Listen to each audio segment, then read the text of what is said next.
well, I was in the Philippines. My dad was an Air Force sergeant. We watched Neil and Buzz walk on the moon, and I thought, man, I want to do that. And I was in the Boy Scouts at the time. My Boy Scout leader was an Air Force Academy graduate, C-130 pilot, and he pulled out a sheet of paper and he said, "Here's the things you need to do." And all those degrees, they were part of that dream.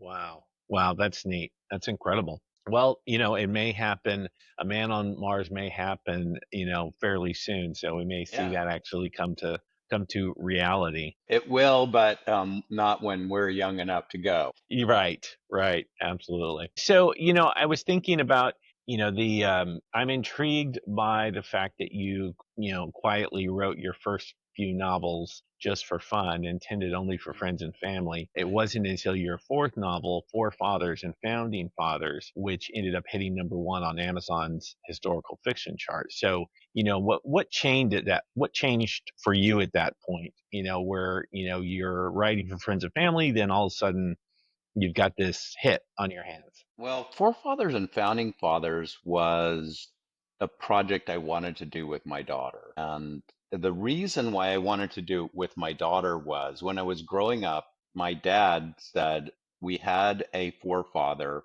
who was always in trouble in the early colonies. And Elena, my daughter, and I started doing the research, and we realized that yes, he was always in trouble, but because in the 1630s he believed in equal rights for women.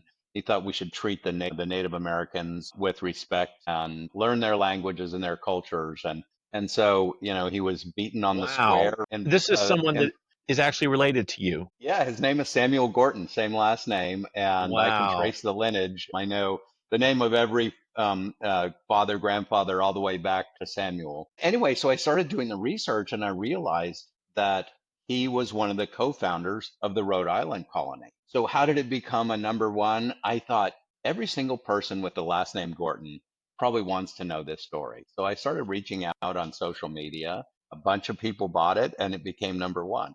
It really was not intended to do anything more than that. But then Brown Books picked up the book and they published it and got it into libraries around the country. And but that happy ending did not end happily because Brown wanted me to go on a book signing tour where I'd go to all the little bookstores around the country. And I didn't want to do that.